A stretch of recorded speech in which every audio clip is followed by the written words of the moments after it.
میری طرف سے تمام دوستوں کو السلام علیکم۔ آج ہمارا سفر ہے جنوب مشرقی یورپ میں واقع قدیم تہذیبوں کے حامل ایک غیر مسلم ملک یونان کا۔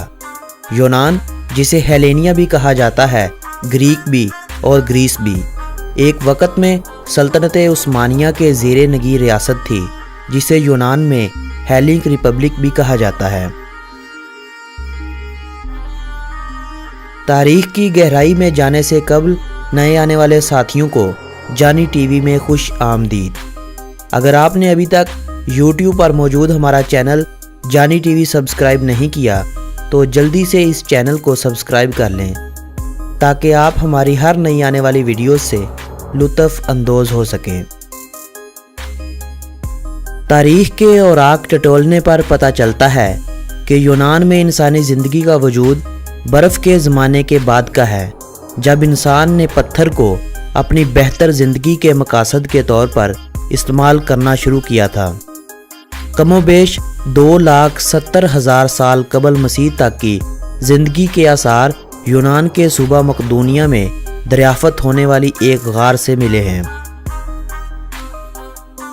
یونان کو قدیم اور جدید اماج گاہوں کی سرزمین بھی کہا جائے تو یہ کہنا بھی بے جا نہ ہوگا۔ 3200 سال قبل مسیح میں جب لوگوں نے زراعت کے پیشے کو اپنا کر اپنی زندگی میں بہتری لائی تو یونان وہ پہلا ملک تھا جہاں پر یہ تہذیبیں رونما ہوئی تھیں۔ سال سال کر کے صدیاں بیتتی گئیں، یہاں تک کہ ہخامنشی سلطنت کی نظر یونان پر پڑ گئی۔ ہخامنشی سلطنت ایک فارسی سلطنت تھی جو عظیم ایرانی سلطنتوں کے سلسلے کی ایک پہلی کڑی تھی۔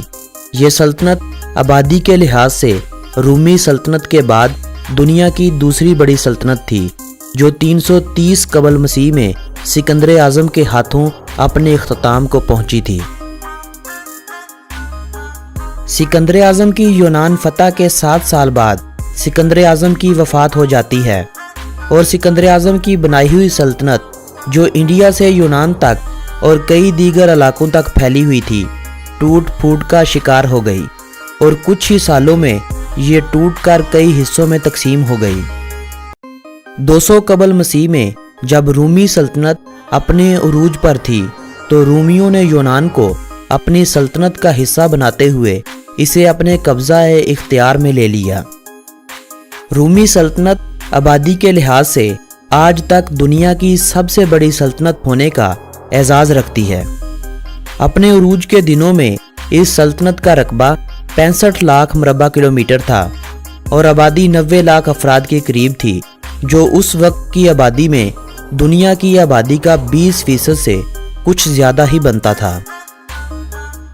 مغربی رومی سلطنت تقریباً 500 سالوں تک قائم رہی، جبکہ مشرقی سلطنت جسے بازنطینی سلطنت بھی کہا جاتا ہے، جن میں یونان اور ترکی بھی شامل تھے، 1000 سالوں تک قائم رہی۔ 29 مئی 1453 کو بازنطینی سلطنت عثمانیوں کے ہاتھوں فتح قسطنطنیہ کے بعد ختم ہو گئی اور اس کے ساتھ ہی یونان میں پہلی بار اسلام پھیلنے لگا۔ ترکوں کے دور میں اس علاقے نے ترقی کی، مساجد بننے لگیں اور تعمیر کی طرف توجہ دی جانے لگی۔ کم و بیش 400 سال کے شاندار طویل دور حکومت کے بعد 18ویں صدی عیسوی میں یہاں سے مسلمان حکمرانوں کا خاتمہ ہوا۔ 15 جنوری 1822 کو سرکاری طور پر اعلان کر دیا گیا تھا کہ یونان اب مسلم حکومت یعنی سلطنت عثمانیہ کا حصہ نہیں رہا، جسے ترکوں نے 3 فروری 1830 میں قبول کیا تھا کہ یونان اب آزاد ہو چکا ہے۔ آزادی کے بعد بھی کئی جزیروں پر ترکوں اور یونانیوں کے درمیان تنازع برقرار رہا، لیکن 1989 میں قیامت خیز زلزلے نے دونوں ممالک کی جڑوں کو ہلا کر رکھ دیا تھا، جس کے بعد دونوں ممالک میں نقصان تو ہوا تھا مگر آپس کی رنجشیں کافی کم ہو گئی تھی۔ اس موقع پر دونوں ممالک کے درمیان باہمی مدد کا تبادلہ ہوتا رہا تھا۔ ترکوں کے دور حکومت کے دوران یونان میں مسلم آبادی بڑھنے لگی تھی، مگر ترکوں کے جاتے ہی आबादी में कोई खातर खा इजाफा न हुआ। 1923 में होने वाले यूनान तुर्क माहदे में, जिसमें आबादी का तबादला भी शामिल था, मुस्लिम आबादी तुर्की मुंतकिल हो गई और तुर्की से मसीही आबादी यूनान आने लगी। आज के यूनान में मुस्लिम आबादी की शरह सिर्फ 15% के करीब है। इन 15% में भी एक बड़ी तादाद में मुसलमान ईरान, पाकिस्तान, अफ़गानिस्तान, भारत और बांग्लादेश जैसे मुमालिक से आने वाले हैं। यूनान 3 बड़े आज़मों एशिया, यूरोप और अफ्रीका के दरमियान एक बाहमी रास्ते का भी किरदार अदा करता है। पाकिस्तान और दीगर मुमालिक से हर साल हज़ारों की तादाद में यूरोप जाने के शौकीन नौजवान तुर्की से होते हुए इसी यूनान के रास्ते से अगले यूरोपीय मुमालिक में जाते हैं। पाकिस्तानी एजेंट्स लाखों रुपए सिर्फ चंद सब्ज़ बाग दिखाकर नौजवानों से मठोर लेते हैं, जिनमें बेशतर अफराद किसी न किसी मुल्क में पकड़े जाते हैं।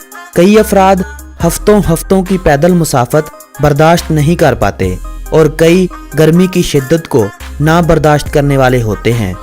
इन लोगों को ग्रुपों की शक्ल में एक मुल्क से अगले मुल्क मुंतकिल किया जाता है। कहीं पर एक कार की डिग्गी में से 15 से 20 अफराद पकड़े जाते हैं, तो कहीं बसों के नीचे रस्सों से बंधे हुए और कई बार बंद कंटेनरों में अपनी ज़िंदगी की भीख मांगते हुए पकड़े जाते हैं। मर जाने वाले अफराद को ये लोग उठाकर फेंक देते हैं, जिनका जनाजा तक नहीं पढ़ते। इतना सब इल्म होने के बावजूद भी लोग पता नहीं क्यों 2 नंबर ज़राए से ही यूरोप जाना चाहते हैं। यूनान के बारे में अगर दिलचस्प और मालूमाती हक़ाइक़ की बात की जाए तो यूनान 1,31,957 मरबा किलोमीटर रकबे के साथ दुनिया का 96 नंबर पर आने वाला बड़ा मुल्क है। यूनान 1,12,00,000 अफराद की आबादी के साथ दुनिया का 81वें नंबर पर आने वाला बड़ा मुल्क है। यूनान यूरोपीय यूनियन का बाकायदा मेंबर है। यूरोपीय यूनियन के दीगर मुमालिक की तरह यूरो ही यूनान की करेंसी को कहा जाता है। 1 यूरो पाकिस्तानी 129.74 रुपयों के बराबर है। यूनान का कॉलिंग कोड +30 है। पाकिस्तान से 4,395 किलोमीटर की दूरी पर वाक़ ये मुल्क यूनान वक़्त के लिहाज से पाकिस्तान से 3 घंटे पीछे है। एथेंस यूनान का दारुल हुकूमत है। ये शहर यूनान के अजीम तरीन शहरों में भी शुमार होता है। इस शहर का नाम एथने देवी के नाम पर रखा गया था। जमहूरियत का तस्वर भी सबसे पहले यूनान में कायम हुआ था और वहाँ से ये तर्ज हुकूमत दुनिया के दीगर मुमालिक में पहुँचा था। यूनान में हर नौजवान को 18 साल की उम्र में एथेंस की देवी के हुजूर में वफादारी हलफ उठाना पड़ता था। एथेंस शहर अपने अंदर 42 लाख अफराद को समोए हुए है, यानी यूनान की 1/3 आबादी इसी शहर में रहाइश पजीर है।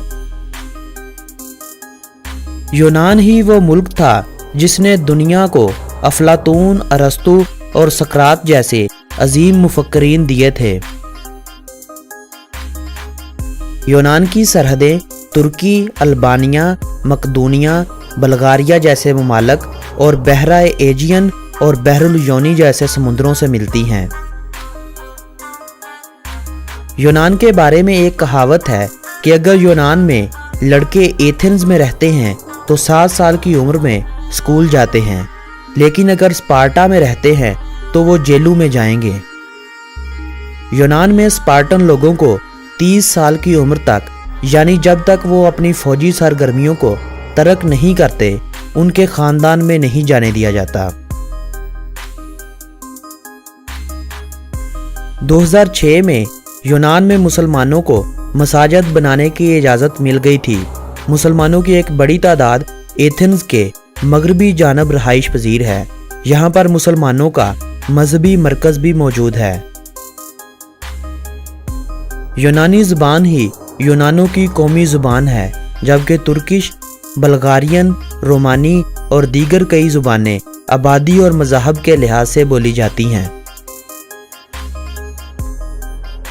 यूनान को ओलंपिक्स गेम का बर्थ प्लेस भी कहा जाता है। जदीद ओलंपिक्स के 2 बार मुकाबले यूनान की सरजमीन पर हो चुके हैं। फुटबॉल यूनान में बड़े शौक से खेला जाता है और फुटबॉल ही यूनान का कौमी खेल है। फुटबॉल के अलावा बास्केटबॉल, वाटर पोलो, वॉलीबॉल और हैंडबॉल जैसी खेलें आम तौर पर खेली जाती हैं। यूनान के बाज़ इलाकों में अब क्रिकेट के शौकीन हजरात भी अपने बल्ले गरमाते नजर आते हैं।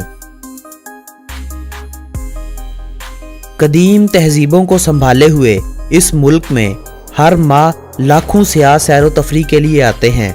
2016 में 2 करोड़ 80 लाख से ज़्यादा अफराद ने यूनान का सफ़र किया।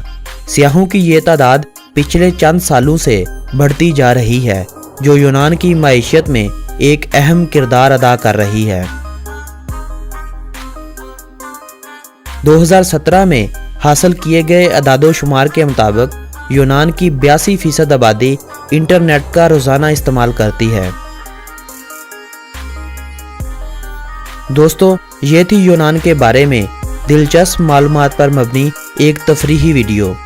अगर ये वीडियो आप लोगों की मालूमात में इजाफे की वजह बनी हो तो इस वीडियो को अपने दोस्तों के साथ व्हाट्सएप और फेसबुक पर ज़रूर शेयर करें। मेरी हौसला अफजाई के लिए वीडियो के नीचे दिया गया लाइक का बटन भी ज़रूर प्रेस कर दें। आप अपनी कीमती आरा बज़रिया कमेंट भी हमें अरसाल कर सकते हैं। शुक्रिया। अगली वीडियो तक अपने इस दोस्त को इजाज़त दें। अल्लाह निगहबान।